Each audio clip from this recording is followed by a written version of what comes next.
تقريبا داخلين في اكتر من نص الفيلم قاعدين في ايطاليا. اي فيلم مصري لما بيسافر بره لازم الحركه المستفزه، انا بسميها القذره الكسوله، بيقابل واحد من هنا، لازم يقابل واحد مصري او اقسم بالله فيلم حلو والناس دي ما بتفهمش. لا وكل الكليشيهيات دي اللي هي اضرار السوشيال اضرار السوشيال ميديا. في شركه دلوقتي بتفكر تقفل الفيديو، انا عارفكم بالاسم اقسم بالله من كتر ما بشوفكم، وعارفين الاساطير اللي ما بنذكرش اساميها في الفيلم. فما تقفلوش الفيديو. ازيكم يا شباب؟ عدنا بعد حلقه جديده، حلقه بودكاست، لان الواحد بصراحه الفتره دي زي ما انتم شايفين مش قادر يعمل اي حاجه غير بودكاست، مش قادر امنتج ولا اجيب افكار حتى. بس ان شاء الله كام يوم كده والواحد يفكها يعني باذن الله. ما علينا. معانا ضيوف النهارده ناس انا بحبها جدا. نبتدي بعمرو يوسف، مارفل فان، هارد كول، سوبر هيرو فان، سوبر مختص قوي بمجال السوبر هيروز. صح. وامين، الامين ده مش محتاج تعريف. تمام. احنا حرفيا لازقين في قناه بعض كتير، وانا لازق في قناته اكتر بكتير، فاش تقريبا ده تاني فيديو طلعت فيه في قناتي، صح؟ اول فيديو.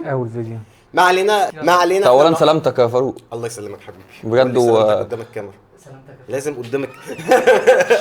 وطبعا امين اخرنا النهارده يعني جدا. حصل صح. كنت جادد منه قوي بصراحه. الله بتتقلب على الايه قدام الكاميرا. ماشي. ما علينا. احنا النهارده البودكاست ده ان شاء الله هيكون مميز حلو. فيلمين من اقوى الافلام في السنه نزلوا مع بعض في نفس اليوم، فيلم مشروع اكس لكريم عبد العزيز وبيتر ميمي، وفيلم ميشن امبوسيبل توم كروز ذا فاينل ريكنينج. اخر سلسله افلام ميشن امبوسيبل، الجزء الثامن، الجزء اللي لا احنا عايزين نتاكد بس من الحته دي، هل هو اخر فيلم فعلا ولا لا؟ هو قال هيبطل شويه حسب كلامه. عادي، احنا عندنا برضو بس انا مش عارف يعني ايه هيبطل شويه، عنده 60 سنه، يعني ايه شويه بالنسبه له قد ايه يعني؟ وبعدين انت عندك الجزء الاول اصلا كان برضو فرق ما بينه وما بين الثاني 4 سنين، فعادي يعني هتبطل شويه دي اكيد مش هتبقى اكتر من 4 سنين. هو كفيزيك كجسم توم كروز لسه يعمل 2-3 كمان. عشان نكون واضحين احنا هنبتدي دلوقتي الكلام على فيلم ميشن امبوسيبل. لا عشان نكون واضحين، احنا هنبتدي بكلام الاول عشان نقسم الفيديو.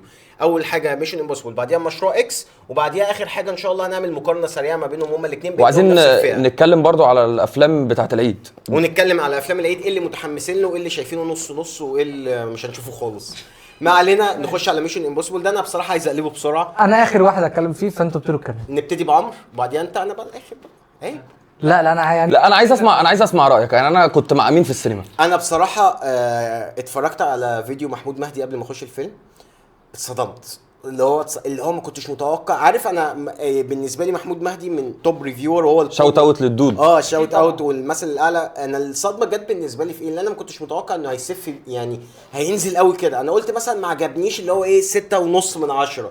اصل ده برضو مش نبص يعني، انت فاهم يعني، في فئه معينه من الافلام كده بتوصل لمرحله خلاص انت اللي هو اسوأ حاجه فيها 6-7. يعني زي ميشن امبوسيبل، جيمس بوند، الحاجات دي، وهاري بوتر الكلام ده. ما علينا. لما تلاقيته بيجلدوا جلد بالمعنى الحرفي اسوأ جزء في سلسله اجزاء ميشن امبوسيبل، مش عارف ما استخدمش القناع غير مره، ما كان المشاهد كتير ملهاش لازمه، اكشن غير مبرر.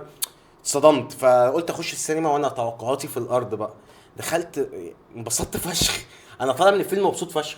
انا طالع حاسس ان انا بتفرج على واحدة من أهم الأفلام اللي في السنة، ومن الأفلام اللي أنا هفتقدها جدا، لأن سلسلة ميشن امبوسيبل ليها ستايل خاص بيها كده من التسعينات رائع، كأسلوب تصوير، كإخراج، كأكشن، ككل حاجة بعيدة خالص بقى عن جون ويك والفئة اللي اخترعها جون ويك وجيمس بوند. أنا حاسس إن ميشن امبوسيبل هي فئة أكشن قايمة بذاتها، فاهمني؟ سلسلة أفلام كده مميزة وأيقونية، وعملوا فيها كل حاجه حلوه. القصه اروع ما يكون، ودي اللي هقارن ما بينها على فكره ما بين المشروع اكس قصه، لان انا حاسس ان القصه في تشابهات على فكره، تشابهات كتير. وبص بقى التنفيذ هنا ازاي والتنفيذ هنا ازاي. هنرجع لها دي. كويس انت تطرقت النقطه دي عشان انا عايز ارجع لها. يعني انا حبيت قوي حته ان ذا انتيتي الفيلن بتاع الفيلم مش هو اللي مركزين عليه، هو البابا الكبير بس وراه مين؟ جابرييل. انت فاهم؟ انا بقى دي بالنسبه لي عيب بقى. لا دي بالنسبه لي ميزه، لان انت لازم يبقى في فيلن تقدر تكسبه. بس انا اقول لك على حاجه، يعني مش مجرد احشره في انبوبه، لا لازم فيلن يتقتل كده قدامي. بس في اول الفيلم حصل مشهد انا كنت بالنسبه لي كان ممكن يودي الفيلم في حته تانية. مشهد لما توم كروز دخل في المكان اللي هو سيطر معاه عليه الكيان ولبس كده زي حاجه او سيطر عليه طريقه التواصل دي، وده ورا له حاجات من الفيوتشر وحاجات من الباست وكده. انا كان نفسي بقى الحته دي تطول في الفيلم، اللي هي ايه؟ الصراع ما بينه وما بين الاي اي. انا كان نفسي في مشهد تاني زي ده.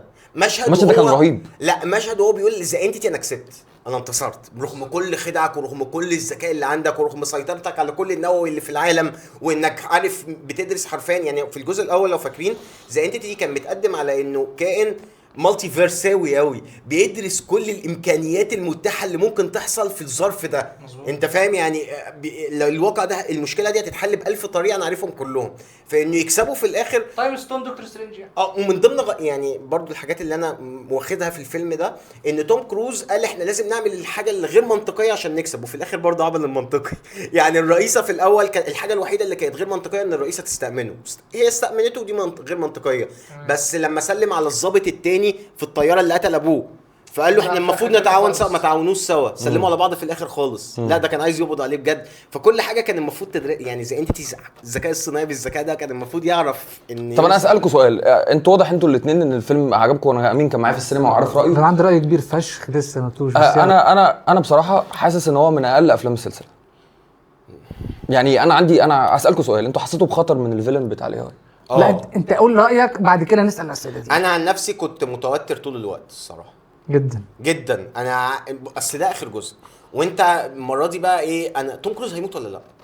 هيقتلوه ويجيبوا بقى بديل؟ وده سؤال عايزين نساله. خلي بالك برضو يعني لعبوا حته حلوه، جابوا الواد الاسمراني ده على اساس لطيف على فكره، لطيف جدا وحلو جزء من السلسله. بس حسيت كده نوعا ما اللي هو الواد اللي كان بيشتغل مع الضابط التاني في الاول ولد صغير مع والبت اليابانيه. حسيت ان حد فيهم هيبقى بديل توم كروز وانهم هيقتلوا الجزء ده، لا هو لا البت اليابانيه، لانهم لسه صغيرين وبتاعوا لسه بياخدوا خبره وتجربه.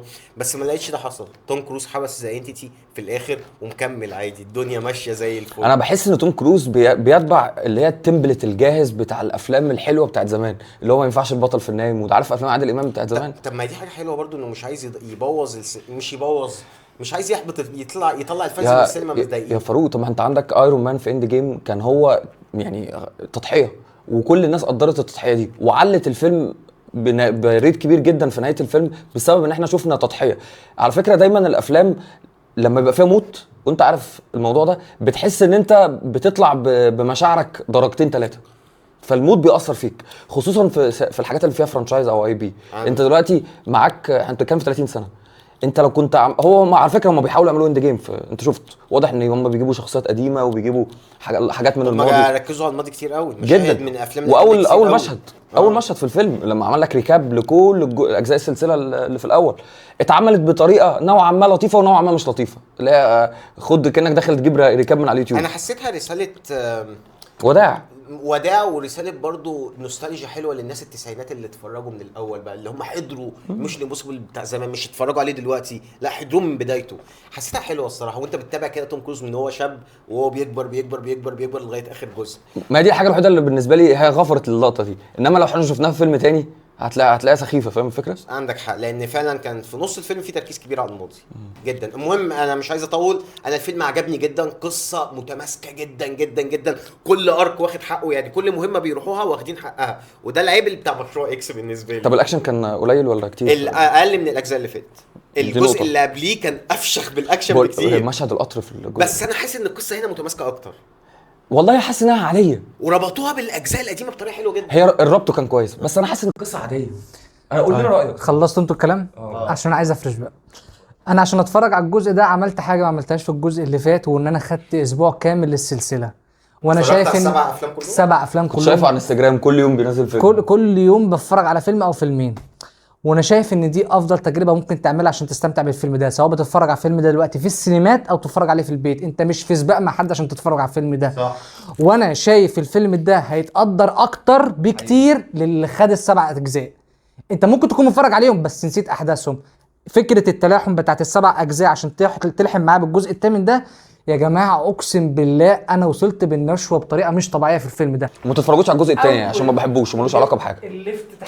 الجزء الثاني وحش قوي، هو ده اوحش جزء ومالوش اي علاقه باي حاجه. الافتتاحيه بتاعت الجزء الثامن والاخير فشيخه. انا بالنسبه لي دي افشخ افتتاحيه لافلام ميشن امبوسيبل كلها، متساويه مع الجزء الثالث، عشان انا بعشق الجزء الثالث. طيب نسال الاسئله اللي هي ايه منطقيه، هل ده احسن جزء في السلسله؟ لا. انا شايف فول اوت طبعا هو اعلى جزء جاب ايرادات برضه، مش عشان ايرادات بس عشان هنري كافيل كان معاك شرير حلو وكل حاجه. شايف بعديه الجزء الثالث ميشن امبوسيبل انا 3. شايف اول جزء هو الافضل، مش عارف ليه. عشان هو زي ايرون مان 1 كده بدايه مش قوي كده الصراحه. لا وحسيت ان في حبكه بقى وبلوت تويستات والفريق يا جماعة. بيموت وبتاع. كان اول جزء بالنسبه لي فاروق انت لو اتفرجت على الجزء الاول تاني يا جماعه الجزء ده سابق عصره بشكل مرعب. ده كان جواه ذكاء اصطناعي في الجزء الاول. ده حاجه مرعبه في التسعينات 96 يعني كان سابق عصره فعلا. فانا شايف ان الجزء ده هو يكاد يكون لا اما تاني افضل جزء لا اما تالت افضل جزء. يعني انت عجبك؟ عجبني فشخ. فاينل ريكونينج ولا ديد ريكونينج؟ لا فاينل ريكنينج طبعا. فاينل ريكنينج انا كاكشن ديد ريكونينج، كقصه فاينل ريكونينج. طب اوفرول فيلم كاوفر لور بصراحه مش عارف. انا اصلا انا رايي محكم قوي بالعاطفه، وانا كواحد ما هو لازم بالعاطفه. الافلام بالمشاعر قبل ما تكون بالعقل. ما هي دي حقيقه. وانا كنت واحد بتفرج على ميشن امبوسيبل ده على ام بي سي 2 وانا صغير، فكوني اشوف الذكريات بتاعته دي مش عارف الثيم بس والسيم وطريقه التصوير. انا عندي مشكله برضو ان الثيم ما اشتغلش كتير في الفيلم على فكره. دي حقيقه. يعني انا كنت مستني في لقطه الطياره فين عارف شغال من ورا في الباك جراوند انسترومنت كده بسيط تك تك تك تك. طب انا عارف انت لقطه الافنجرز اسمبل مستني ان السيم يعلى. بس انا شايف ان اختيار ان الاكشن يبقى قليل ده اختيار أكتر مقصود. يعني اكتر حاجه مقدرها في الفيلم ده ان ما كانش فيه كوميديا غير من الشخصيه اليابانيه او الصينيه اللي ظهرت في الاخر دي. ما كانش ما فيه تعتبرش كوميديا، تعتبر كسر بس ما دي اكتر حاجه. اصل على فكره الجزء السادس برغم حلاوته والجزء السابع كانوا متبعين نهج مارفل وكنت لازم الكوميديا في وقت معين تقفل لوثر موتو اثر فيك ولا لا؟ جدا جدا. بس بقى دي بقى ايه، انا شايفها عيب سيكا. مش قادر اقول انها عيب بشكل مطلق. بالعكس انا شايف انها مثاليه للشخصيه. مش ان هو مريض اصلا وبيضحي بنفسه. مش موته، طريقه موته وتاثيرها على الفيلم. انا حاسس انه كان محتاج يموت في وقت افضل من كده. زي ريبيكا فيرجسون اتماتت كده في الجزء الاولاني وعدت. صح. ليه كده؟ دول شخصيتين تقال فشخ. حسيت ان في بلوت هول هنا برضه غبي. ليه بقى؟ لما توم كروز ساب الاداه السامه في جيب لوثر وقال له احنا هنتقابل وهنتقابل. طب ليه ما خدتهاش؟ يعني عشان هو الوحيد اللي بيثق فيه. شوف ده بقول لك انت لو اتفرجت على 7 اجزاء هتقدرها. من الجزء الاول اكتر واحد او اول واحد وثق فيه توم كروز او شخصيه ايثان هانت بره اصلا الاي ام اف بتاعته هو لوثر. بس لوثر عيان دلوقتي، مريض مش قادر يدافع عن الاداه اللي معاه دي. اداه كونيه هتوقف انتيتي هيدمر العالم كله. بقى سيبك من الضعف، هو واثق فيه. لان خلي بالك في توم كروز. انت ليه قلت لي بس لو بصينا للاعداء سيبك من جابريال، انت مش ملاحظ ان في 2 كانوا بيحاولوا يعرقلوا المهمه برغم ان هم اصلا من البشريه؟ في واحد حاول يقتله من الغواصه اللي تحت. قال له انت يو سبيند تو ماتش تايم ان ذا انترنت، اللي هو ايه، واحد من المجانين اللي هو ايه شايف الاي اي لازم فعلا يسيطر على البشريه. الواد اللي كان هيقتل الرئيسه في الاخر ده برضه بيقعد على النت اللي هو مهووس. لا اللي كان هيقتل الرئيسه ده مش بسبب الانتيتي. اللي كان هيقتل الرئيسه ده عشان كان عايزه تضرب النووي. ما انا فاهم. ما رفضت. انا قصدي ان كان في نوع معلش انتوا ازاي تعالى بقى على الاجندات. انا دي اكتر حاجه قفلتني في الفيلم. ما دي اجنده بلده مش هنقدر ناخدها. لا يا جماعه في حاجات ما ينفعش. الممثله دي اسمها ايه الرئيسه؟ انجيلا باسيت اللي هي بتاعت بلاك بانثر. طيب هل منطقي ومعقول ان امريكا تنتخب رئيسه سودا بنت؟ أيوة.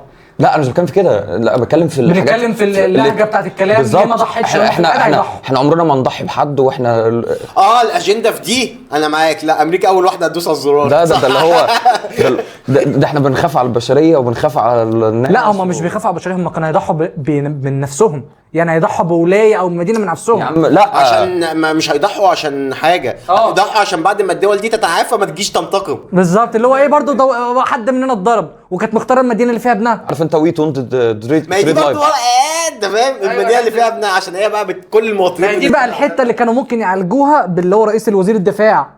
هو لما خد المسدس انا قلت ايه هيهددها. البلوت ده عجبني. انا كنت فعلا فاكر انه هياخدوا مسدس ويهددها. هي مش هتوافق. لا هي مش هتوافق تضغط على الزرار اللي فيه النووي فهو يطلق الرصاص على دماغها او يهددها. على الاقل هيهددها. يا جماعه واحنا شفنا كم مره في كم فيلم امريكاني موضوع النووي ده وكل مره هيدوسوه ويحصل حاجه. انا حاسس الموضوع اتكرر. لا كريتيكال درينكر قال حاجه حلوه. قال التهديد بالنووي اخطر من انك تضربه. انت بس عشان تقول للناس اللي انا بهدد اللي انا هطلق عليك نووي هتخلي اي امه تتراجع. لان اللي قدامك عارف ان انت مش هتضربه بس ممكن تكون مجنون كفايه يبقى في نسبه 1% تضربه. انت فاهم؟ فهو التهديد بيه دايما سياسه بتستخدم لغايه دلوقتي. الدول بتهدد بعضها بالنووي بس ما حدش انا حاسس بتكرار. يعني هو الفيلم مش سيء مش زي ما الناس بتقول. علم اسرائيل كان منور ما شاء الله. الله انديا باكستان اهو بيجيبوا لك في النص كده. منطقيه برضه في السياق. ايوه معاهم نووي يعني ده هو بيفخم في حاجه يعني. وجابوا باكستان انت فاهم يعني حطوا باكستان والكوريا الشماليه. لا بس خلوا امريكا اخر دوله الاي اي يسيطر عليها. هي اقوى دفاع موجود في العالم. طب في نقطه انا كنت مستني اشوف لقطات من الدول الثانيه. دي برضو انا اللي هو تم السيطره على اليو كي، تم السيطره مش عارف على ايه. ما هم بيجيبوها بلقطه واحده، هم مركزين في الميشن بتاعتهم. وفي برضه غباء تاني. لا انا في مشاكل، ما فيش اتصال ما بين الدول دي. ليه ما حصلش تقريباً ان الرئيس عشان- كلمت الرئيس كلم عشان الرئيس؟ عشان تقريبا الاي اي يعني ليه هيتراك. ما فيش وسيله اتصال. لا بس على الاقل في يعني الرئيس قبل ما الاي اي يسيطر على اخر 4 دول كانوا ال4 دول اتصلوا ببعض، يلا نوقف وفي دلوقتي تليفون ارضي عندهم نوقف النووي. انت فاهم؟ انت معاهم تليفون ارضي صحيح، ما فيش اي اهو.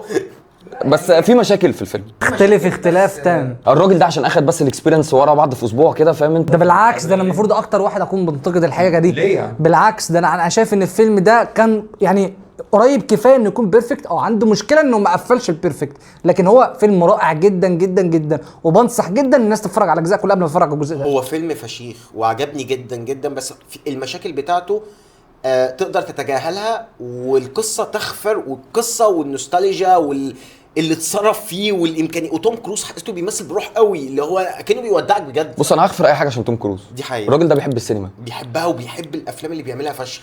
شفته على التيك توك لقيته نازل بيتصور مع الناس في السينمات وقاعد. الراجل ده فعلا هو بيعشق السينما، وغير كده تعرف ان هو من الناس اللي منتجه الفيلم من اول جزء على فكره. وصرف 400 مليون دولار وهو عارف ان ممكن ما يجوش اصلا. يعني الفيلم انا حاسس ان هو اخره اعلى فيلم جاب على كام؟ فكره اللي فات خسر، 700. اللي فات خسر، اللي اللي فات فات خسر. لانه كان نازل قبل باربنهايمر على طول باسبوع، وكان نازل في وقت وحش. ايه رايكم في مشاهد الاكشن؟ مشهد اللي تحت المايه بالتحديد. مشهد الغواصه فشيخ، بس ده مش اقوى فيلم اكشن لميشن امبوسيبل. فول اوت كان احسن، اللي قبليه كان احسن، جوست بروتوكول، جوست بروتوكول كان احسن، اكشن ملحمي بطريقه بشعه. بس انا اللي يشفع له برضو تاني القصه. انا بالنسبه لي القصه مش عارف، يمكن عشان لسه خارج من مشروع اكس، فالاثنين بقارنهم ببعض. انا شفت ملهاش العكس. علاقة. طب من النقطه بقى دي نروح للمشروع اكس. فعندنا مشهد من غير حرق يعني، لا ندي تقييم سريع لميشن امبوسيبل ماشي. قبل ما ننقل. انت قول. 6.5 7. وانت اتفضل. 8.5 او 9. نفس الكلام 8.5. طيب ميشن امبوسيبل فيلم حلو جدا. لو لسه عندك الفرصه ان انت تخشه السينما لازم تخشه السينما اي ماكس. واوعى تخشه غير ما تتفرج على 7 اجزاء اللي قبليه، مش للدرجه دي، عشان هتاخد بالتجربه المثاليه. على الاقل تبقى عامل ريكاب ليهم. او عامل ريكاب ليهم صح. نخش بقى يا اخوانا من مشهد الغواصه بقى، تعال نبتدي من مشهد الغواصه ده. نبتدي بمشهد الغواص. مشهد الغواصه اللي في ميشن امبوسيبل بالنسبه لي ده من اعظم. هو عارف انت الافلام القصيره اللي بتبقى جوه الفيلم الطويل ده، انت ممكن تقص كده وتقعد تتفرج على المشهد ده، من تصوير، من جرافيكس، من موسيقى شغاله من ورا بتوترك، من طريقه الايديتنج، القطعات نفسها، من كل حاجه. من نهايته ان هو خلاص كان على وشك اللي هو ايه، انا صدقت في اللحظه انه هيموت فشخ. مع الحته من غير حرق كده، بس لما طلع تاني لما إيه كان ده؟ خلاص اللي هو الكادر وهو بيطلع إيه ده؟ بقى وبيموت. بيموت، فشيخ. ايه ده؟ فشيخ. انا مصورها بالموبايل، انا حاسس ان انا مصور بورتريه. شفت بقى مشهد الغواصه اللي في المشروع اكس؟ ما هو ده عشان كده انا بقولك. هكدب عليكم، انا حاسس ان انا نسيته اصلا. هي دي نقطه مهمه جدا. احنا ناخد حريه حرق طبعا، احنا بنبتدي بحريه حرق ومن غير فلتره نهائي. مشروع اكس نبتدي كده واحد واحد. ايه رايكم فيه كفيلم بشكل مجمل؟ ما تقارنوش بميشن امبوسيبل الافلام هوليوود، كفيلم مصري اكشن. ابتدي انا. اتفضل. جمله واحده، فيلم سيء بكل ما تحمله الكلمه من معنى. بسبب انا بس عايز بس قبل ما نبتدي يا جماعه، احنا كلامنا هنا احنا مش بنشخصن الموضوع مع حد. احنا هنا موضوع احنا عايزين سينما بلدنا تبقى احسن. احنا السنه دي في اول السنه نزل عندنا 3 افلام مصريه كانوا من اروع ما يمكن. لا انت مشخصنها بقى. ما تسميش الاسطوره التي لا نتحدث عنها. لا انا مش هتكلم عن حد معين، انا هتكلم عن الفيلم. احنا بنتكلم على الافلام. 3 افلام اللي هتربطهم. يعني احنا كان عندنا رامبو، كان عندنا 6 ايام، وكان عندنا سيكو سنو سيكو. وايت وسيكو سيكو. بنوع جديد من السينما، سينما شبابيه، سينما فيها وجوه جديده في الاخراج وفي الكتابه، في قصه. ماشي. ففي وكمان خلي بالك احنا الافلام اللي بنتكلم عليها دي كلها جنرات مختلفه. عندك واحد رومانتك، عندك واحد دراما اللي هو رامبو، وفيلم سيكو سيكو كوميدي. بص 4 مختلفين تماما، وكلنا طلعنا شكرنا فيهم. دي حقيقة. فاحنا لما بنيجي نتكلم على حاجه احنا بنتكلم على الافلام، مش مشخصنين الموضوع ولا مع ممثل ولا مع حد. الانتاج في الفيلم ده كان ضخم رهيب، عملاق رهيب. وده خلي بالك اللي يخليك تقول ان الفيلم ده تقييمه ينزل. يعني عارف انت لو لان انت خدت كل الامكانيات اللي معاك، بالظبط، كل حاجه اتوفرت. لما تيجي تمثيل تمسك فيلم لو بادجت زي رامبو وتشوف الشغل الفلوس القليله دي طلعت ايه، وانت لما يبقى معاك فلوس قد كده وشوف انت مطلع ايه، دي تزعل عليها، دي تخليك تنزل بالتقييم. فانا بالنسبه لي فيلم مشروع اكس هو فرصه مهدره في استسهال. فكره الفيلم احنا بنتكلم بحرق. فكره الفيلم هو واحد كان قاعد بيتفرج على اليوتيوب، شاف بودكاست احمد عدلي. ده احمد عدلي احمد عدلي اول واحد قال نظريه ان الهرم انت قصدك على بيتر ميمي؟ انا بتتكلم على بيتر ميمي. انا مش هتكلم انا مش هتكلم على شخص، انا بتكلم هو المؤلف ما هو المخرج هو احمد حسني. ما فيهاش حاجه. انا بتكلم على الفكره لا نعيب في بيتر ميمي بالظبط. بالعكس هو مخرج عمل حاجات حلوه كتير، واحنا شكرنا في الاختيار وشكرنا في الحشاشين وقلنا ان الاخراج فيهم كان كويس، وبيت روبي ما كانش وحش، ومن اجل زيكو ما كانش وحش، والحشاشين كان حلو جدا، والاختيار كان جميل، وكازابلانكا كان لطيف. انا على التيك توك كنت بحارب على الحشاشين، وكان الناس بتطلع تقول لك ازاي بيتكلموا مصري وبتاع، وكنت بدافع. كان فعلا المسلسل حلو. هو خد نظريه مؤامره زي ما انت قلت، وفي واحد قال الجمله دي عجبتني، قال لك هو خد النظريه وكتب ملخص للقصه، نبذه عن القصه، وراح رماها لشات جي بي تي وقال له طلع لي سكريبت. على فكره والله هو مش بعيد، والله هو فعلا تحسها كده. طب اقول لك على حاجه، والله العظيم انا كنت عارف النهايه من وانا بتفرج. اصل هو ايه السر اللي هيبقى تحت الهرم؟ عمرك ما هيجي. انا ما فهمتش يعني ايه الهرم بقى طاقه نوويه ده الصراحه. دي نظريه لاحمد عدلي موجوده يا جماعه، ممكن مين اللي هيعمل اديت هبعت لكم الفيديو وتحطوه كده الثامبنيل بتاعه، دي موجوده على اليوتيوب من 2017 2018. ايه بقى الطاقه النوويه دي؟ ان احمد عدلي ده فيديوهات كل فيديو ساعه منهم، ملخص كده. ما ملخص بيقول يعني ان الحضاره المصريه ان الاهرامات وكده مش مبنيه مقابر، وان في موضوع ابعد من كده بكتير، وموضوع بعيد ملوش علاقه بالفضائيين وكده. ان احنا هنا كان في حضاره متطوره وفيها تكنولوجيا، والتكنولوجيا دي كانت بتستخدم طاقه نوويه، اي تكنولوجيا لازم كهرباء. فكان الاهرامات هي اللي بتولد الكهرباء. حتى لو تشوف في الهرم الاعلى، الهرم من فوق في جزء مش موجود دلوقتي. ايوه، ما هو الجزء اللي مش موجود ده هو ده اللي المفروض كان بيسحب الطاقه وبيولد الطاقه، وكان الهرم بينور، وكان هو اللي بينور مصر كلها. لا اللي في الفيلم ده قلبت حصه كيمياء، قلبت حصه كيمياء. كريم عبد العزيز متنح كده بعد ما اكتشف الاهرامات هي اول مصدر طاقه نووي في التاريخ. مره واحده بيبص وراه اياد نصار هيقتله. المعلومه دي ما ينفعش تخرج، هو بس البلوت بقى على كده، لا اكتر ولا اقل. انا دي بقى مشكلتي. اول حاجه انا بالنسبه لي قصه الفيلم كان ممكن تتعمل بشكل، ما انت عندك اهو ميشن امبوسيبل اي والكلام ده. بصوا يا جدعان، انا مش بقارن لا جرافيكس ولا اكشن ولا امكانيات ولا فلوس، ده فيلم مصروف عليه. بقارن قصه. قصه. انت عندك دلوقتي واحد يعني عايز يكتشف سر في الهرم، ليه تخلي ان يخش الهرم دي السيكونس بتاعها اخر 10 دقايق ولا ربع ساعه في الفيلم، ونهايتها وحشه، ونهايتها سيئه جدا، وموت اياد نصار انتي كلايماتيك بطريقه بشعه. وخلي بالك موت الشرير بتاع جابريال في الفيلم برضو ما كانش احسن حاجه ماشي. بس احسن بكتير من ده. في مواجهه حصلت ما بين توم كروز وجابريال لمده ربع ساعه، اما هنا المبرر الوحيد لقتله ده لعنه الفراعنه. ما تبصش وراك، ايه ده انت دخلت من المكان اللي ما ينفعش تخرج منه. دخول مش زي خروج. طب انت خرجت ازاي؟ يعني ايوه دي بقى نقطه برضو، هو خرج ازاي مره واحده؟ ايه ده؟ لا ده انا فهمتها، دي ممكن يكون في بوابه تانية بتخرج، يعني المكان اللي بتخش منه حاجه واللي بتخرج منه حاجه تانية. نقطه الاكتشاف تحت صدى الصوت دي كانت هبله بشكل، قعدوا يعملوها كده بشكل حسوها هبله جميل. هي هبله لان انت ما بناش ليها.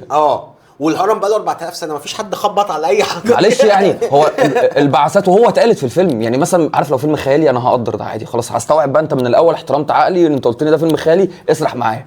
انما انت جبت حاجات من الحقيقه حصل. اصل انا على فكره بقرا في التاريخ كتير، خصوصا التاريخ الفرعوني، وانا بقدر جدا التاريخ ده، فعشان كده برضو ده جزء من اللي خليني متضايق. هو جاب في الفيلم حاجه حصلت فعلا، ان في بعثات من اليابان ومن فرنسا ومن انجلترا بتيجي تعمل استكشافات في الهرم. معلش يعني هو البعثات دي اللي هي بتيجي بتكنولوجيا ما نزلتش اصلا في السوق، وده فعلا بيحصل على الحقيقه، بيجيبوا حاجات لسه ما حدش استخدمها وبيستخدموها اول مره في الهرم، ما فيش ولا جهاز لقط ان في فراغ هنا وراه. ما هي دي بقى اللي تخليها انت ليه نزلت الغواصه؟ يعني انا كنت فاكر ان هتلاقي في الغواصه دي حاجه زي مش نبصوا مفتاح معين بيفتح غرفه معينه، مش مجرد آلة بتكشف صدى الصوت وبتعرف الفراغ اللي مش حلوه. هي قفلتها مش، والقصه نفسها انا شايف ان اول نص ساعه في الفيلم، اول نص ساعه ايه ده، احنا تقريبا داخلين في اكتر من نص الفيلم قاعدين في ايطاليا. احنا قاعدين في ايطاليا بنكلم مصطفى غريب اللي بيقول لنا حرب ايطاليا. دي احسن حاجه حلوه وضحكتني فشخ. خد بس النقطه دي، نقطه مصطفى غريب احسن واسوأ لقطه في الفيلم. هتقول لي احسن من ايه؟ كوميديا، هي الكوميديا الوحيده في الفيلم. ليه اسوأ؟ لان اللي دايما اي فيلم مصري لما بيسافر بره لازم الحركه المستفزه، انا بسميها القذره الكسوله، بيقابل واحد من هنا، لازم يقابل واحد مصري او لو مش مصري عربي اللي هو مصريين. وحشت الكوميديا بتاعت المصريين. ربنا يكتب لك ان شاء الله وتسافر، ودي حقيقه المصريين هتلاقيهم في كل حته. لا وفي السلفادور قبله عيل عربي برضه. لا بس هقول لك على حاجه، هو لا وايه، وعيل عربي محاسب لاكبر عصابتين في دي كانت هبل، بس هو لبناني. بس خلي بالك اللبنانيين في امريكا الجنوبيه بالهبل، دي حقيقه اتقال يعني. طب حلو انه ده مذاكر حاجه. لا دي معلومه كويسه. بنتريق عن جهل. لا الامريكا الجنوبيه كلها لبنانيين. طب حلوه دي.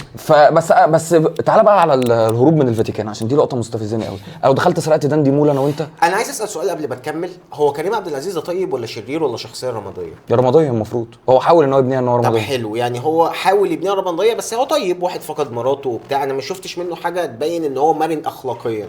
يعني دايما بشوفه راجل انسان كويس سالك، ما لا بيقتلش غير جت مشهد وانا مش عارف هو ايه فايدته، ان هو مش عارف ده حقيقه ولا لما قتل الضابط في الشارع وقتل مراته ما حسش بثانيه ندم. بالظبط. انت انسان طيب، انت انسان ده عايز تجيب سمعه مراتك اللي اتدمرت وترجع سمعتها وتبين كمان تثبت ان انت ما قتلتهاش، خلي بالك نقطة القتل دي وعايز مش- بنتك وبتحارب عشان بنتك، فقتل الضابط في الشارع ما في ثانيه كده بعديها انا قتلته من غير قصد، ده كان بيجري ورايا، اي حاجه تحسسني اصل الضابط مش عشان اجنبي يبقى ابن وسخه.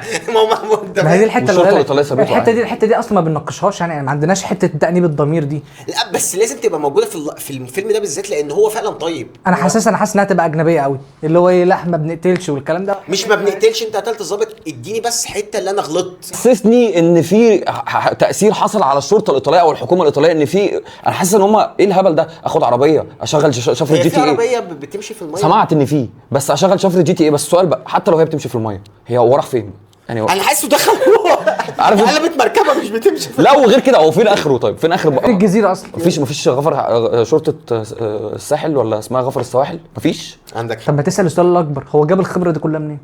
هو مش عالم اثار اصلا؟ والايه تنفيذ الاكشن يا جماعه. صح، وعالم اثار ازاي يتحول لتوم كروز كده؟ لا هو بناها لك بس بلقطه ساذجه، لما البزاوي جاب لك ان هو ضربه قبل كده، يعني هو ده يعني فاهم البرد. ضرب، هو عالم اثار وكان شغال في معمل، آه. ازاي عنده القدرات القتاليه بتاعت عميل مخابرات؟ الفكره ان الاكشن اهبل، يعني الضرب وهم بيضربوا في الفاتيكان. ياسمين صبري دورها ايه طيب؟ موديل صح؟ يعني هي جايبينها عشان غواصه وتلاقيهم كلهم بينطوا في الميه. طب كلهم ما مسكتش يعني، حتى ما نطتش مثلا ايه استكشفت الغواصه قبليهم، لا دول كلهم نطوا مع بعض. استسهال صعب بصراحه.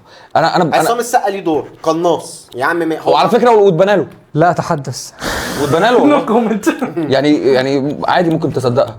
بس ياسمين صبري انا مش مصدق، مش جايه معاها سكه خالص. يعني هي لو موجوده عشان تجيب لهم اخوها، طب ما كان ممكن يتصل بيها، نخبط في الحلال. او لما يقابلها ياخد رقم اخوها وخلصت. نخبط في الحلل بقى عشان حاسس ان في ناس كتير مش عايز تتكلم عليها. كريم عبد العزيز اخر فتره شيل الحشاشين وكيرة والجن من ساعه الفيل الازرق، انحدار. بس كريم عبد العزيز بالنسبه لي من ساعه الفيل الازرق هو الدكتور يحيى بتاع الفيل الازرق. بالظبط، ما بيحلقش دقنه حتى، انا بتكلم على حتى حاجه بسيطه، ما بيغيرش شكله، هو نفس الشكل. انا حاسس في الفيلم ده ان كريم عبد العزيز كان بيمثل من غير شغف. ايوه طبعا. عنده كام سنه كريم عبد العزيز؟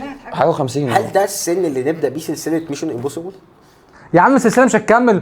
بصوا يا جماعه ما يغركوش المشهد بتاع امير قرار في الاخر ده، دي حركه بتاع بيتر ميمي دايما، مش هيكمل. انا عارف بعد الفيدباك ده مستحيل ان هو يكمل. بس انا بس الفيلم هينجح كرضا. هو ماشي، هو النجاح بس مش اللي هم متوقعينه. هو كانوا متوقعين ان هو هيبقى اعلى ايراد في التاريخ والجو ده. ما يا عيني كانوا عايزين ينافسوا 7 دوجز بتاع تركي، وهنشوف بقى تركي هيعمل ايه.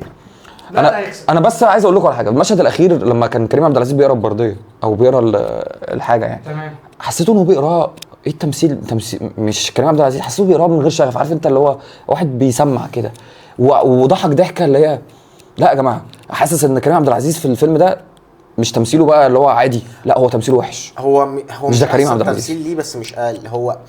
لا اقل. أنا معلش هات لي حاجه امثل فيها اقل من كده. ده اقل فيلم كريم عبد العزيز.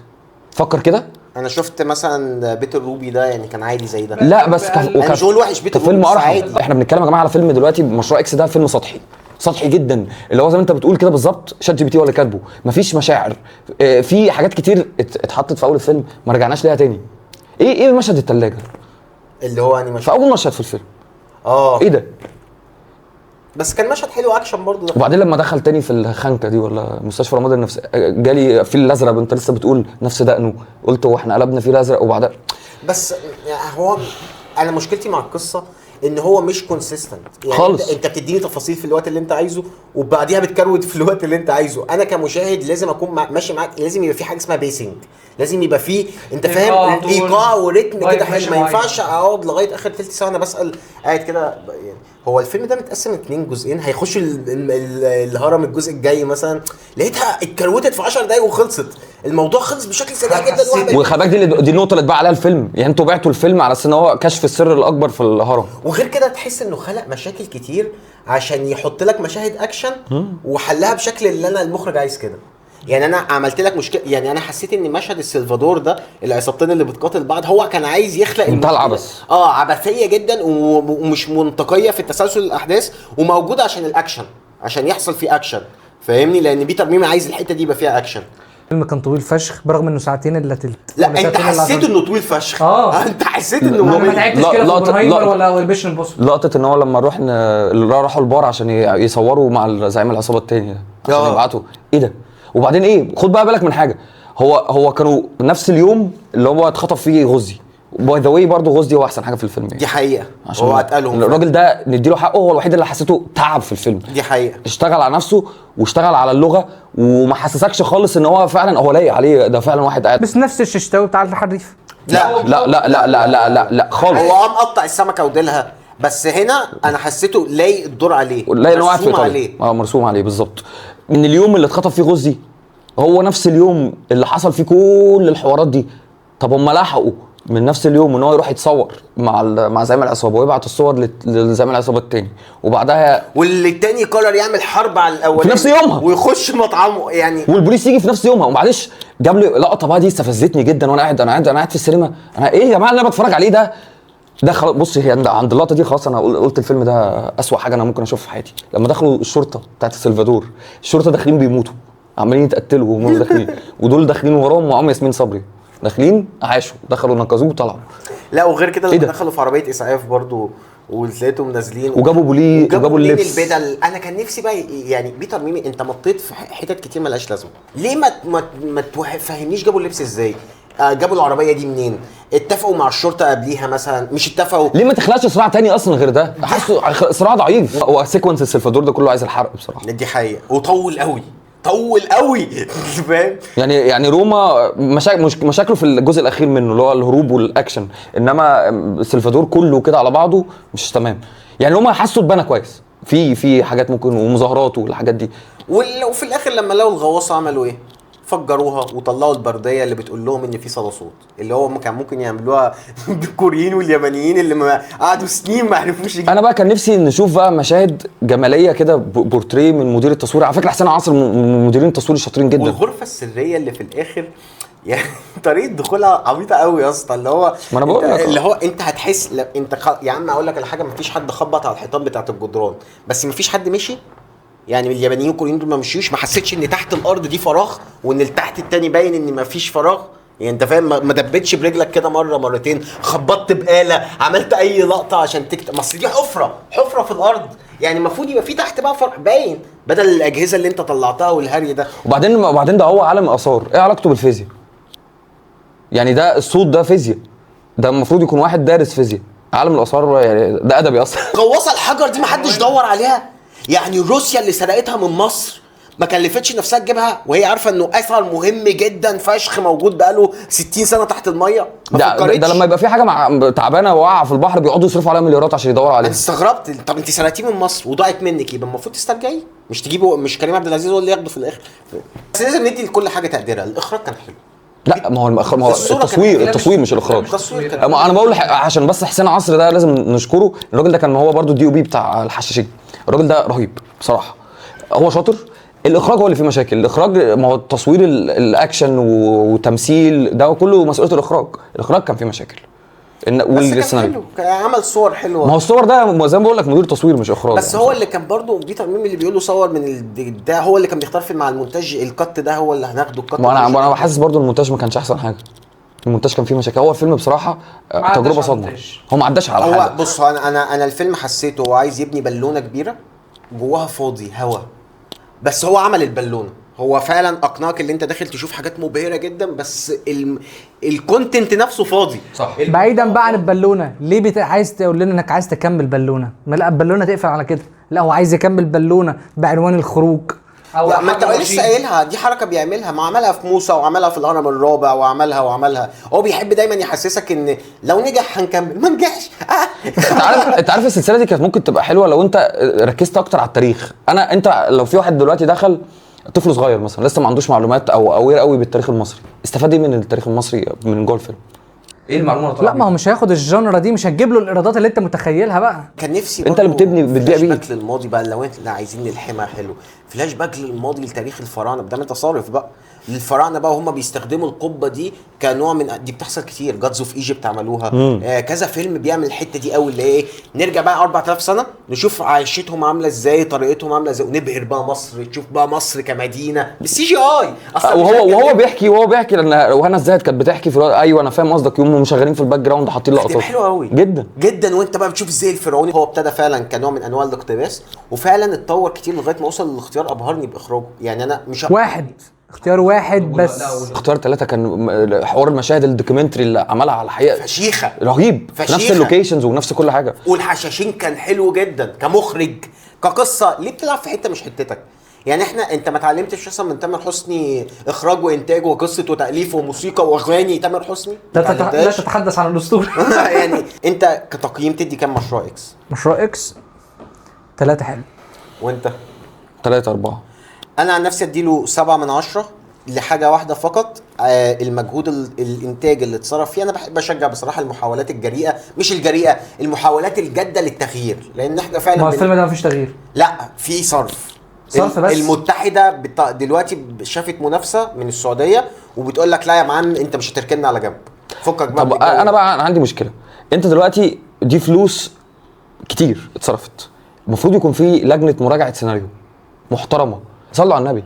هو الاستوديوهات بره لو جابوا نولان مش هيراجعوا على السيناريو؟ هيراجعوا، بس بيتر ميمي في مصر نجح كتير قوي بدماغه. ما هو ده مش صح، هو كل المخرجين بره في العالم كلهم الفيلم ده هيجيب فلوس، احنا بنقول نجح بس فنيا بس خلي بالك انا بقول لك ممكن ما يجيبش الفلوس اللي هو لا مش هيجيب اللي هم متخيلين، بس لا ومش هيجيب الفلوس اللي اتصرفت. يعني عايز تقنعني؟ لا خلي بالك الفيلم ده لسه ما نزلش في الخليج لحد دلوقتي، وبعض الريفيوز السلبيه عليه مش هيأدي كويس في الخليج. الصراحه انا مش لا انت قلت نقطه سنه، هو قال نقطه هو مش صحيحه ب100. فكره المراجعات السلبيه دي كانت ممكن تخلي افلام بيومي فؤاد ما تجيبش الايرادات بتاعته، ده بيجيب بال200 بره. يا عم بيت الروبي اصلا كان جاي عندنا رقم 1 بفرق كبير، وكان في الخليج مش جايب كتير. هو يعني الافلام دي مش سكتهم هم بقى. سيبك من بيومي فؤاد لان الخلاجه بيعشقوه عيش، وبالنسبه لهم وريستارت هيجيب فلوس اكتر. اللي هو بالنسبه لهم انا يوم فاضي بعد الشغل هروح اتفرج على فيلم ده ب 20 ريال ولا ب 30 ريال، مش قصه. لا بصوا يا جماعه بجد عشان نبقى بنتكلم، احنا مش مشخصنين الموضوع مع حد، كل الاحترام والتقدير للمتحده. فيلم حلو والناس دي ما بتفهمش. لا وكل الاحترام والتقدير للمتحده، الناس فعلا بتحاول انها تعمل حاجه جديده. هو ده اللي انا بقوله والله العظيم. احنا بعيدا بقى عن هيمسحوا الفيديو مش هيمسحوه، في محاوله. مسكوا كان متحده كان زي الفل. هقول لك حاجه، انت المتحده محتاجه تغير جذري، تيجي لا تجيب الناس بتاعت المسلسلات اللي هو مثلا زي بتاع لام شمسيه، تامر محسن، تنقلهم بقى ايوه ما هو كريم الشناوي، تجيبهم بقى للسينما يعملوا سينما. مروان حامد عمل كده والجن ما كان فيه مشاكل. هي مش موضوع مخرجين، هو موضوع ان انت محتاج لجنه فنيه. فاروق اصل بص يا فاروق، احنا 3 اهو، كل واحد فينا اراء مختلفه، وكل واحد فينا شايف الايجابيات حاجات مختلفه والسلبيات حاجات مختلفه. انت لما يكون في عندك لجنه فيها 7 8 ناس بتفهم في السينما، ممكن خلي بالك 7 8 ما يبقوش نفس الراي، بس على الاقل هتطلع بكومنتس قبل ما التصوير يبتدي. عارف ايه اللي احسن من اللجنه؟ نخرج بقى من مروان حامد وبيتر ميمي ومعتز التوني وكريم الشناوي والناس اللي هم ال5 6 اللي مستحكرين الدنيا دول، ونجيب حد بقى غير كريم عبد العزيز واحمد عز في الاكشن. شوف عشان بصراحه كريم عبد العزيز واحمد عز من كتر ما عملوا اكشن انا ابتديت بقى في يا جدعان 52 سنه هيبدا سلسله ازاي؟ بالعقل يعني بالمنطق مش يعني كريم احمد عز ده هيفضل طول عمره وشه وسيم يعني مش هيبان ولا درس 4 5. الممثلين دول مهما عملوا عمليات تجميل خلاص يا جدعان هتوصل لسن ال5. عمرو دياب وصل دلوقتي لكام؟ داخل في ال66 ولا داخل على 70 تقريبا، داخل على 70. ما خلاص العمليات التجميل مش هتنقذه طول الوقت ده. كرشه ظهر ودراعه رهطلت وبتاع، خلاص ما بقتش شاب. فمش هنقعد بقى ايه نعيش في اعمل ادوار الاب بقى. اسطوره عادل امام انتهت مع عادل امام، نبتدي بقى نجدد بقى. طب انا عايز اقول حاجه لكريم عبد العزيز، يعني اتمنى يعني لو احنا بنحلم ان يكون كريم بيتفرج علينا وبيسمع الكلام ده، ارجوك حاول تغير من شكلك في كل فيلم. حاول. عادل امام هو الوحيد اللي انت لسه بتقول عادل امام هو الوحيد اللي انا شفته جوه وبره ان انت بنفس الشعر اللي على جنب، بنفس جاكيت الجينز، بنفس البدله، هصدقه في كل الافلام ان هو دور مختلف. هو لانه ممثل، بس كريم عبد العزيز ممثل تقيل. رهيب. انا بعشق كريم عبد العزيز. كريم عبد العزيز هو نجمي المفضل، بس من غير الدقن هيبقى شكله غريب برضه. لا. محتاج يغير نادي الرجال السري، نادي الرجال السري لما كان حلق دقن مثلا. حلقه الدقن يا فاروق، يا ممكن يعملها دوجلاس يا عم. يعني لو كان عمل دوجلاس الفيلم ده كانت ممكن تمشي. تصدق بقى انا شعرك حاسس ان هي المشكله مش في دقنه على قد ما المشكله ان هو فعلا دكتور يحيى فيه الازرق بقاله كذا فيلم. يعني هو لو في الفيلم ده عمل دوجلاس وبتاع، ومثلا مربي شعره بطريقه مختلفه، مش عامله استشوار كده، هتحس في اختلاف. ما هي دي المشكله، عامله استشوار ولا عارف المشكله في ايه؟ انت فاهم، داخل جيل الثمانينات بقى اللي هو واحد عنده 20 سنه هيبتدي سلسله بقى مش عارف المشكله في ايه؟ اقول لك انا اللي فيها، ان كل الافلام اللي احنا بنتكلم فيها دي بتتصور في نفس الوقت، فانا مش هغير. يعني 7 دوجز بيتصور مع ايه؟ مع مشروع اكس. انا ما بهزرش، هو كان الاسبوع ده في السعوديه بيصور، والاسبوع اللي وراه جاي بيصور هنا. وعلى فكره دي حاجات انا مش بخمنها، دي لقطات انا بشوفها. يبقى افلام العيد عشان اللي حاسس انه هيقطع علينا. يلا بينا. الاول ندي تقييم 3 زي ما انت قلت، وانا اديته 6.5 7. ماشي. افلام العيد احنا عندنا دلوقتي اللي اتقال انه هينزل بجد ريستارت بتاع تامر حسني، وروكي الغلابه بتاع دنيا سمير غانم ومحمد ممدوح. الجواهرجي ممكن. طب اقول لك انا واحمد بتاع احمد اقول لك انا القرار النهائي بنسبه 95% العيد ده فيلمين فقط. ايه بقى؟ ريستارت ومشروع اكس بنسبه 95%. ها هي اتكلم عن رأيي في الافلام؟ لا مش رايك، قول بنسبه 95% ايه اللي هينجح. اللي هينجح هو طبعا مشروع اكس بلا نقاش وبلا خلاف. غيره يعني ما اظنش ان في افلام ممكن اصلا تقرب من مستوى. يعني بالنسبه لي ريستارت في الخليج هيبقى بومينج، هو رقم 1 بومينج بطريقه بشعه، بالذات بقى ان هو بيحبوا الكليشيهيات دي اللي هي اضرار السوشيال اضرار السوشيال ميديا. مع اني عايز اديله فرصه والله، انا مش عايز احكم عليه، ممكن يطلع حلو يا عم الاعلان لوحده. يا عم الاعلان لوحده يا عم، بس ممكن يطلع فيه يا عم اعلان مشروع اكس ايه؟ ما خليناش نتكلم. صح، ممكن يبقى فيه ايمن بكت قمر بيطلع منه طبعا احنا معانا هو اللي عامل ريستارت بيطلع من حسني، فمهما ناقشنا ومهما يعني مش هنتكلم. شوت اوت لتامر. خلي بالك تامر حسني كممثل كويس، كمغني كويس، كاريزماتيك كويس. انا ما قلتش ممثل اسطوري، هو بيعرف يمثل، بس افلامه سيئه لانه لحد بيدخل مرحله ما. هو ما بيحب، يعني انا ما بحبش الممثل او المغني او الميجا ستار اللي بيتدخل قوي في العمليه الابداعيه. انت يا مان سيب الناس تاخد راحتها. اللي هو اخر 3-4 افلام. بس الفيلم ده فيه رجع ايمن بكت قمر، اللي هو اخر نجاح منهم كان البدله. صح. فانا شايف ان الفيلم فيه باسم سمره برضو، وما اعتقدش ان باسم سمره هيروح يعمل سيناريو تعبان. صح، دي نقطه تانية. ايه دلوقتي باسم سمره تقريبا بيحلب دوره في العتاوله. مثلا مثلا. لا هو هنا طالع يعني عشان عمل كاركتر، فاهم؟ انت عارف انت باسم سمره الفتره الاخيره ايه؟ ال5 ل10 دقايق اللي طلعهم في سيكو سيكو. تصدق عنه؟ اقسم بالله جامد. كان دور فشيخ لايق فعلا، وزير داخليه ولا ما اعرفش ايه. فانا شايف ان احنا ندي للفيلم لا فرصه. نديله فرصه. بص بقى، انا عايز اسالكم سؤال. هو دلوقتي روكي الغلابه، طب نخش عليه. هو مش هينزل. انت عايز سؤالك في ريستارت؟ سؤالي في ريستارت. اتفضل يا باشا. هو دلوقتي لو فيلم ريستارت نزل والفيرست فيدباك كان طلع كويس مع الفيلم كويس، انا هتفرج عليه اول واحد اصلا من اول الناس اللي هتخش. فشايفين ان هو كده في مصر هيعلى عن المشروع اكس، خصوصا ان هو مفيش غيره. مش هينافس مشروع اكس. ازاي مش هينافس؟ طيب فيلم بحبك اللي احنا قلنا خرا، اعلى فيلم في تاريخ السعوديه لحد النهارده. انتوا بتتكلموا في مصر يا جماعه؟ يا ابني ده فيلم انا كنتش مصدق. انت قلت في مصر. انا ما كنتش مصدق تامر حسني لما قال ان تركي الشيخ اللي قالها، اللي جاب مليار. هو تركي الشيخ اللي قال طلع جاب مليار. طلع جاب مليار بجد. انتوا اتكلمتوا في مصر، انا ما بعرفش، ما قلتش بره، بقول لك ريستارت في مصر مش هينافس مشروع. يا عم هقول لك على حاجه، ما جابش حاجه في مصر، بيقول لك مليار جنيه بره. يعني اعلى فيلم في تاريخ مصر اللي هو رادس جاب 300 طلع مليون جابهم ابن اللذينه في السعوديه بس. وبعدين خلي بالك تامر الفيلم الممثل الوحيد اللي افلامه بتنزل في جميع انحاء العالم. بيعشقوه في السعودية. جميع انحاء العالم انت نازل الفيلم نازل في كندا، في استراليا، في المغرب، ومش عارف في العرب اوروبا، بيعشقوه في العالم كله. يعني يا عم بيعشقوه. يتولع يا عم، مصر مش جايه هو حاجه. ميجا ستار، كلمه ميجا ستار قليله حسبي قوي. الله ونعم الوكيل. لا فعلا. ليه يا عم حسبي الله ونعم لو الوكيل؟ اتكلمنا بالمنطق تامر حسني كممثل اعلى من كريم. ما تخلينيش غايبا عليك قدام الناس. يا عم دي الافلام يا عم، ماشي يلا خلاص. كرصيد عند الجمهور تامر حسني اعلى من كريم عبد العزيز، انت متخيل؟ كرصيد عند الجمهور. وخلي بالك ما هو عشان تامر افيلبل طول السنه في حاجات مختلفه، وهو بتتعلق بيه اكتر. مجتهد وانا بحبه كشكل شخصي، يعني بعيدا عن التمثيل. انا بحسه طيب قوي، غلبان قوي. تامر انت فاهم بصوت يا اسطى، لو قريتها هتحس ان انت بتقرا لابوك كده، الشاب، وفي نفس الوقت دماغه قديمه. انت وغلبان قوي كيوت قوي، وربنا يخليكوا ليا. ولو عرفته بقى هتحبه اكتر، فيعني بجد ما اعرفه منين ان شاء الله اعرفك عليك ان شاء الله. ماشي نخش على درويش. روكي الغلابه مش نازل انت بتقول؟ بنسبه كبيره مش ليه؟ نازل. عشان ريستارت ومشروع اكس. هيخبطوا هو بعض. درويش اللي هينزل. ممكن. لا، بس درويش بعد لو العيد. نزل انا متحمس للميكس بتاع دنيا سمير غانم ومحمد. بص هو زي ما قلت لكم، هو 95% ريستارت ومشروع اكس، وال5% التانيين دي لاحمد واحمد، غير كده لا. ايه رايكم في احمد واحمد بصراحه؟ هراء، اعلان هراء. انا ما حسيتش الاعلان قوي، بس انا زعلان على احمد السقا. انا مش زعلان على احمد السقا على قد ما انا عارف ان هو رصيده عند الناس. ظلموا اللي قال له انت بتعرف تعمل سيت كوميدي ليه يا عم؟ ابن العنصر كان في تحفه. الفتره الاخيره. لا انا وشه يا جماعه انا مش عارف يمثل وشه. دي نقطه بقى انا كنت عايز اتكلم فيها. انا هو اخر هو واحد مريض يا أتوقع جماعه. انه يطلع. هو عيان. هو عيان صح. هو عيان. صعبان عليا، عشان كده بقول لك انا صعبان عليا. انا اخر واحد كنت واللي عمل له اسنانه ده بوظها، يعني حاسس يعني مش عارف يطلع الايموشنز. بالظبط، وشه بقى بيتكلم. عباره عن تمثال شمع. من ساعه ما ظهر مع مكي في كبير قوي هو باين ان أيوة، الناس كانت آه. بتتكلم. آه. واحمد السقا كمان اخر واحد كنت اتوقعه يطلع في مسلسل زي العتاوله. مسلسل يا اسطى ايحاءات الجنسيه اللي فيه لا تليق بممثل. يعني سيبك من الحاجات الجنسيه، او قصدك الليفل بتاع العتاوله. مش الليفل، الرخص. هو رخيص. هو رخيص جدا. دي حلوه قوي الكلمه دي، انت فاهم، رخيص بطريقه بشعه. لخصت المسلسل كله. وغير يلا كده بينا. انت مش ملاحظ ان كل الوجوه الجديده اللي بتطلع دلوقتي كلها بقت تروح تنحت وتعمل بقى الموضوع صعب قوي يا جدعان، مش كده. لا والنحت اوفر. يلا ما علينا. احمد واحمد انا متحمس له، عايز اديله فرصه لان احمد فهمي ساعات بيخيش وساعات بيجيب. اشغال شقه 3. انا اتصدمت في الحلقه اللي طلعوا فيها على ام سي مصر، قالوا في جزء ثالث. اتصدمت. مبسوط عامه بحاله الرواج السينمائي اللي موجوده عندنا في دي مصر. حقيقه. وانا السنه دي عشان سنه كده قوية. مش عايز ادي 3 من 10 لمشروع اكس لانه فعلا مختلف. لا بص بقى، انت لما تديله 3 انت كده يعني، واحنا ادينا سيكو 9 ولا 8، فانت بتقول لك حسن من نفسك بالظبط. اظبط بقى نفسك خلاص. انت عارف انت كنت ممكن اديله 7 امتى؟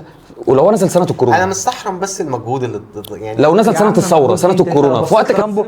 انا لما ببص لرامبو انا بحس ان انا بعيط من كتر الجمال اللي فيه. المشهد هو رامبو كده باصين في السماء والاضاءات الخفيفه. خالد منصور في الفيلم ده ابدع. عندك حق. فاروق بالله. تيتو انتاج سنه على كام؟ كامله على فكره في الفيلم ده 2005 2003 2004 حاجه كده يعني. النهايه الاكشن اللي في تيتو اللي ب 2 جنيه اقوى مليون مره من الاكشن اللي في المشروع اكس حصل من 20 سنه او مش 21 اقوى، سنه. تاثيره اقوى. ايه يا عم ده؟ تاثيره بالنهاية. اقوى، دي حقيقه. احنا ازاي ما اتكلمناش في المشروع اكس على موسيقى انترستيلر؟ هو حطوا موسيقى انت مش اخدتش بالك؟ لا بعيدا عن المشهد ده انا افتكرت. لا ده يبقى بيتر بيمي بيهزر كده. لا مش ده كده هو هزار. موسيقى احمد ابو حافه ولا امين ابو حافه. لا موسيقى التصوير ما جاتش في الفيلم ده على فكره. لا أنا نفسي أعرف بعيدا إيه ده؟ عن مش فاكرها. بعيدا أنا عن نفسي أعرف المقطوعه إيه دي، ده؟ بعيدا عن المقطوعه دي. انت الفيلم ده في السلفادور كان بيحط ساوند تراك مختلفه عن الساوند تراك اللي في ايطاليا. ايوه عشان يحسسك بالمكان، بس لا ما كانش فيه ايقاع للفيلم بين الساوند تراك كلها. انا فاهمك، بيبقى فيه تغيير في الالات بس اللحن واحد. لا. عشان تحسسني بان هو يعني اختلاف الإيقاع. المكان. يعني هو بتبقى الات هنا واحده. بقى لا موسيقى غير الموسيقى بس موسيقى غير موسيقى. ما اعرفش. لا هو فيلم مليان مشاكل، مش هنرجع له تاني بقى عشان واحد مش هنرجع له. انا بالنسبه لي اقوى فيلم مستنيه هيكون روكيت غلابه لو نزل.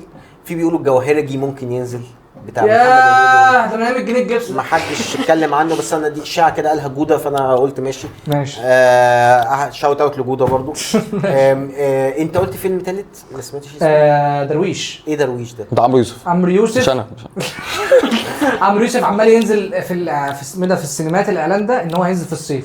لا هو هينزل بعد العيد باسبوعين.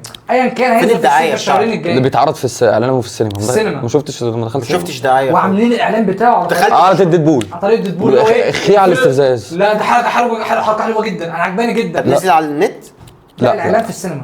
لا، هو هينزل امتى؟ الاعلان ايه؟ بعد العيد. ايه في التليفون بعد العيد الاعلان هينزل يعني. هو مش نازل في العيد. لا يا جماعه هو قلت لكم في العيد. هو هفهمكم دلوقتي في سياسه السنه دي عملوها كويسه جدا جدا. كل اسبوع فيلم. كل اسبوع فيلم.